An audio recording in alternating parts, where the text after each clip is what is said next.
চরমনে চলে গেল, আসলো না। কিচ্ছু আসে যায় না। সে প্রমাণ করে দেখ সে কটা সিট পায়। জামাতের সাথে থাকলে সে কিছু সিট পাবে। জামাতবিহীন অবস্থায় সে কয়টা সিট পায় দেখি? এখন তো নির্বাচনের বাইরে কথা বলতেছেন। চরমনের অনেক সাপোর্টার আছে কিন্তু। কিন্তু সাপোর্ট তো এরকম না। নির্বাচনে বিজয়ী হওয়ার মতো নাই তো। কয়টা আছে? জামাত পীরতন্ত্রে বিশ্বাস করে না। আর চরমনায় তো পীরতন্ত্রী। তো ফান্ডামেন্টাল জায়গায় দুর্বলতা আছে তার। এগুলি ইসলামিক ব্লকে এই সমস্যা যেমন কমিউনিস্ট ব্লকে ১০০ টা সমস্যা আছে। আর এখানে তো হাজার সমস্যা আছে। কাজে আমি মনে করি এই বিতর্কগুলি নিয়ে পত্র-পত্রিকায় অনেক মুখরোচক কথা বলবে, বুঝে না বুঝে। কিন্তু মূল জায়গায় তারা যাবে না তো। উস্কাই দিবে সব। যতই উস্কাই দেন না কেন, জামাত একটা পর্যায়ে থাকবে এই নির্বাচনে। অর্থাৎ সে অপোজিশন হচ্ছে। অপোজিশন তো গণভোটটা আগে হয়নি। একসাথে যাচ্ছে। আপনি ধরে নেন পরবর্তী রাষ্ট্রপতি যিনি হবেন, উনি কিন্তু হুম, বর্তমান সংবিধানই হবেন। এই সংবিধান পরিবর্তন না হলে এইভাবে আসবেন কিন্তু। যিনি আসবেন তিনি তারেক জিয়ার অনুগত হবেন। এখন যদি সংবিধানটা চেঞ্জ হয়ে যায়, পরিবর্তন আইসা পড়ে, রাষ্ট্রপতির ক্ষমতা কিছুটা বেড়ে যাবে। তখন দেখা যাবে রাষ্ট্রপতিটা কিভাবে হয়, তিনি মাথা উঁচা করতে পারবেন কিনা। যদি এই সংবিধানে হয়, রাষ্ট্রপতি মাথা উঁচা করতে পারবেন না। রাষ্ট্রপতি মূলত রাজনৈতিকভাবে একটা দলের উপর নির্ভরশীল, যে তাকে নির্বাচিত করবে। এটা আপনি হলে কিন্তু আপনি তাই করতেন। যেভাবে প্রশ্ন করতেছেন, যদি আপনি আপনি একই কাজ করতেন। কাজেই সংবিধানের মৌলিক কিছু পরিবর্তন না, সংস্কার করতে হবে। সেটার জন্য ৬ মাস সময় দিচ্ছেন। ওই সময়তে পার্লামেন্টে আইন পাস করতে পারবে না। এটা ব্যতিক্রম একটা পয়েন্ট কিন্তু এখানে আছে। কিন্তু আমার একটা ব্যক্তিগত এনালাইসিস হচ্ছে, না হওয়া পর্যন্ত কিন্তু এই সংবিধান চালু থাকবে। হতে পারে ২ বছর, হতে পারে ৬ মাস, হতে পারে ৬ মাস তো হবেই না। ১ বছর মিনিমাম। তাহলে পরিবর্তনটা হুম, কি আনলেন? বিরাট প্রশ্ন কিন্তু। তখনও কিন্তু হুম, এই অপোজিশন যিনি থাকবেন তিনি প্রশ্ন করবেন কিন্তু। সরকার ১ম বলবে, "আমি তো সময় আছে ৬ মাস, ১ বছর। আমি করতেছি তো। আমি ধীরে করতেছি।" একটা গলত রয়ে জুলাই সনদ কিন্তু একটা ঝুলন্ত অবস্থায় চলে গেছে। এবং এই জুলাই পরিবর্তনের ভিতরে যেটা বলতেছেন আপনারা, এই পরিবর্তনটা কিন্তু যেকোনোভাবেই হোক গণভোটে একসাথে দেওয়ার কারণে কিন্তু আমরা ঝুঁকির মধ্যে ফেলে দিয়েছিলাম। এবার ঝুঁকি থাকবেই। রিস্ক হবে কিন্তু। জি। যারা আত্মত্যাগ করল, একটা পরিবার ছিল তো, তারা কিন্তু জি। কাঙ্ক্ষিত ফল পাবে না। জাতীয় পাবে না। নির্বাচনটা হচ্ছে শুধু পালাবদলের। এখন যেটা হচ্ছে আচ্ছা। শুধু পালাবদল। জি, যদি যেমন এগুলি বাস্তবায়ন হয় জনাব তখন আমরা পর্যন্ত শেষ পর্যায়ে আছি। একটা প্রশ্ন একটা দর্শকেরও ছিল। সেই প্রশ্নটার উত্তরটা নিয়ে আমি শেষ করব যে আ জামাতের জোট নিয়ে দর্শকের প্রশ্ন ছিল। ইতিমধ্যে জামাতের আ যারা জোটবদ্ধ হয়েছেন তাদের মধ্যে ভিন্ন মত দেখা যাচ্ছে। বিশেষ করে আ চরমোনাই ইসলামী আন্দোলন বাংলাদেশের যিনি নায়েবে আমির তিনি বলেছেন যে ১৪৩ টা আসনে তারা A1 গ্রেডে রয়েছেন।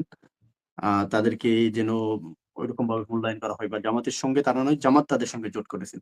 তো জামাতের এই জোটের মধ্যে কি আসলে ফাটল শুরু হয়ে গেছে মনে করেন কিনা জনাব? জেনে নিতে চাই। দেখেন আমি এটাকে অন্যভাবে দেখতেছি।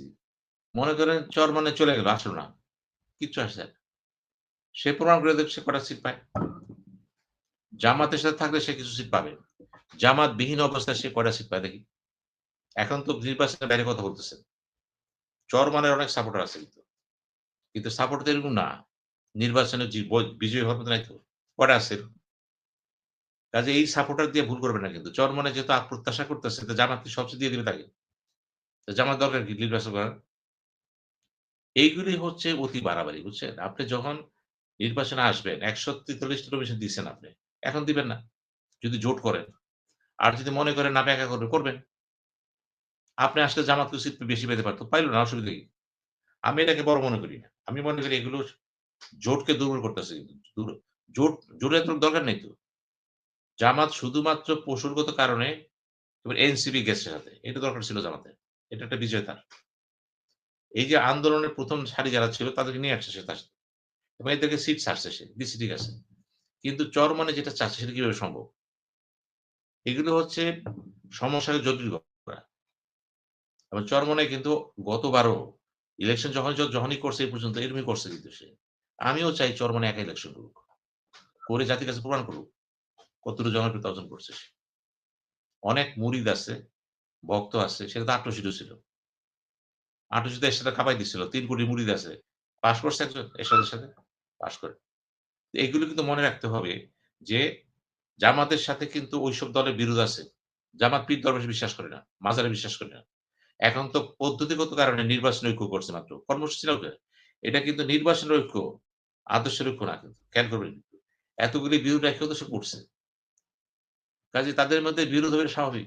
এটা আমার কাছে কোনো মানে অত্যাশ্চর্যের কিছুই নেই। এবং এটা খুব প্রভাব বিস্তার করবে না। জামাত যা পাওয়ার সিট পাবে, চরমনায় জাফর পাবে। যদি সে বেরিয়ে যেতে চায়, যাবে। অসুবিধা কি? এখন না যায় পরে তো সে যাবে। যদি সে এখনো থাকে, ভবিষ্যতে সে থাকবে না। কারণ তাদের মধ্যে বিরোধটা তো অন্য জায়গায়। জামাতের সাথে মূল বিরোধ হচ্ছে জামাত পীরতত্ত্বে বিশ্বাস করে না। আর চরমনায় তো পীরতন্ত্রী। তো ফান্ডামেন্টাল জায়গায় দুর্বলতা আছে তার।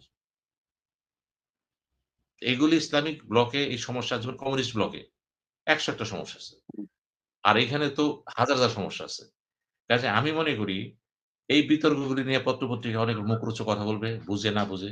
কিন্তু মূল জায়গায় তারা যাবে না তো। উস্কাই দিবে সব।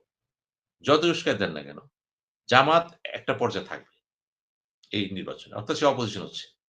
অপোজিশন তো চরমনায় হবে না। যদি এক ইলেকশন করে, জামাত তো এমনি হয়ে গেছে অপোজিশন।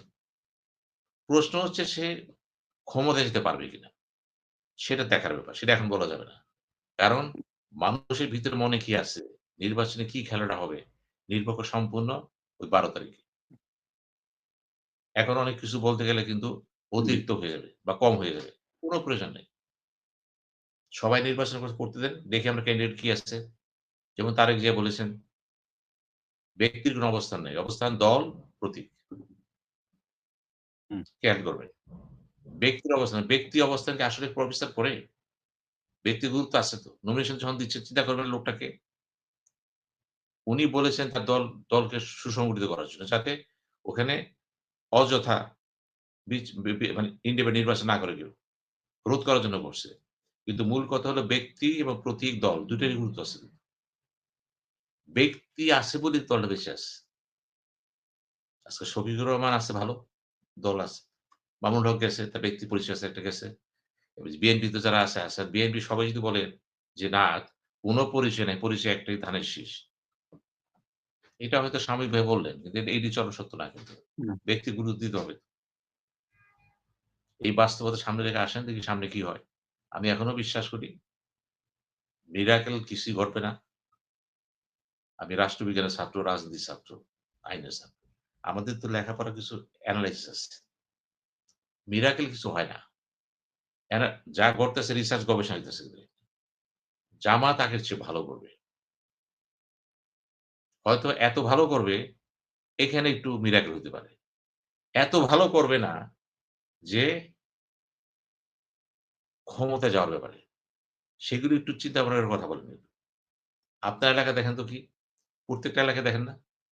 জামাত সব জায়গায় আছে বলি, থাকবে। কিন্তু নির্বাচনে বৈতরণী পার হওয়ার জন্য যে মেজরিটি ভোটটা দরকার, এই ক্যান্ডিডেট আমাদের প্রশ্ন হচ্ছে সেখানে। অপেক্ষা করেন ১২ তারিখ পর্যন্ত দেখা যাক কি হয়। আমি তো আশা করি এবার নির্বাচনটা হবে স্বচ্ছ, সাবলীল, প্রাঞ্জল এবং কোন চাপ হবে না। আপনারা ভোট দিতে পারবো আমরা সবাই। রায়টা যেদিকে যায় সেটি গণতন্ত্র। আর গণতন্ত্র মানে তো একদিন না, ভোটের দিন না। আমাদের এখানে গণতন্ত্র অর্থ হলো যে ওই ১২ তারিখ এরপর আর গণতন্ত্র থাকে না। এবার আপনাকে প্রমাণ করতে হবে যে আমাদের একটা অপোজিশন থাকবে, স্ট্রং অপোজিশন। যারা সরকারকে তটস্থ রাখবে ভালো কাজের জন্য। অপোজিশন যদি দুর্বল অবস্থা হয়, তো লাভ নেই তো। গণতন্ত্র আবার ফেল করে যাবে কিন্তু। আমরা যদি হুজুগের মাথায় ২৭০ টা ৫০ দিয়ে দিই বিএনপিকে। বিএনপির কোন দোষ নাই। হুম, আমরা খারাপ। আমরা তাকে আবার স্বৈরাচার বানাচ্ছি কিন্তু। আমিও চাই যে বিরোধী দল যে থাকবে, তারা যাতে কমপক্ষে ১০০ সিট পায়। যাতে সংসদে কথা বলতে পারে। যদি না হয়, তাহলে আমরা পোড়া কবাইল্যা আমাদের দুঃখ থাকবে, মৌলিক পরিবর্তন হবে না কিন্তু। কারণ ওই ২০০ সিট যারা পাবে, তারা কিন্তু মনে করবে আমরাই তো সব। ওদের করার তো কিছুই নেই। এটা মনে রেখেন কিন্তু। কাজেই জি। আবেগ কথা বইলেন না। ১২ তারিখ কি হবে এটা দেখেন আগে।